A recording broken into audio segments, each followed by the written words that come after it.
You're live, Freedom Friday. What's your name? What's your comment? Hey Tim, it's Joe from Oregon. How you doing? Doing better now, Joe. What's I up with wanna. you? Yeah.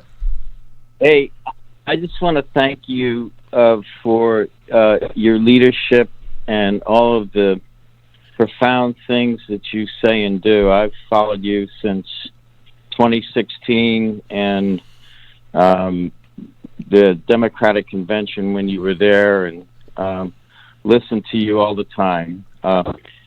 I'm almost 78 years of age, and um, when I was a freshman in college, I was a member of the debate club, and I had to drive. I was on a scholarship, and I had to drive. I had to sort the mail, and I had to drive the college station wagon. This is Coe College in Cedar Rapids, Iowa. And I was asked to go out to the airport on a Saturday morning to pick up Dr. King, who was going to address the student body. And I did. And the college president was supposed to come with me, but he couldn't come. So I went alone. And he said to me, young man, I haven't had breakfast. Have you had breakfast? And I said, no, sir, Dr. King, I haven't. He said, well, let's go have breakfast. So we went off and we had breakfast.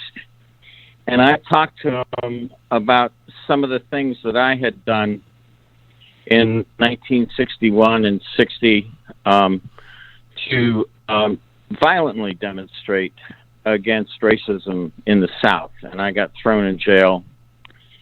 And Dr. King's response to me was, have you ever read Mahatma Gandhi?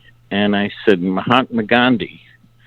I said, who's that? He said, well, he's an Indian leader who changed the world with pacifism, with nonviolence.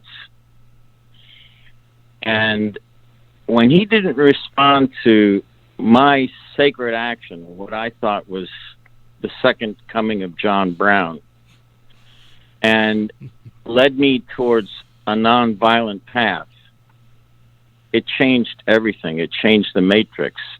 It changed India when millions of people marched to change the slavery that the British bestowed upon the Indian people. And right now in America, I can say that when I got out of the Army in 1967, 68, minimum wage was about $6.75 an hour. It was equal to like $23 an hour today. My medical bills were a non-factor. I paid maybe 2% of my gross monthly income on health insurance. And it was never a question of me seeing a doctor, getting an operation, or taking care of my kid to get his tonsils out. In this day and age, Tim, what we have is a society that is deprived of education.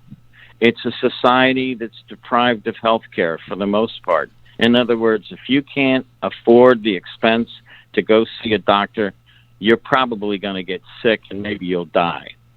And America doesn't give a shit. Sure, there are charitable organizations that help the poor. But now, fast forward, what we have as a result of this pandemic is all of a sudden people who have been divided by running around working 2 and 3 jobs just to put enough food on the table and not being able to pay the rent and not being able to see the doctor and know that your vote doesn't count. Here we are. And we're in the midst of the beginning of a revolution, a sea change. This is what Bernie was talking about in 2015.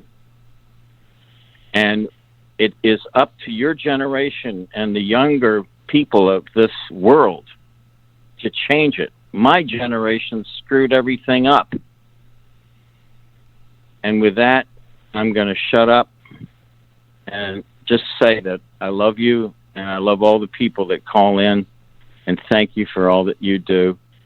And I'm going to become a member of the Wolf Pack. I'll figure it out. I'm not real good with computers, but I'll figure it out. God bless you, Tim Black, and all the people that listen to you. Thank you, Joe from Oregon, man, for that personal story and then the larger context behind it.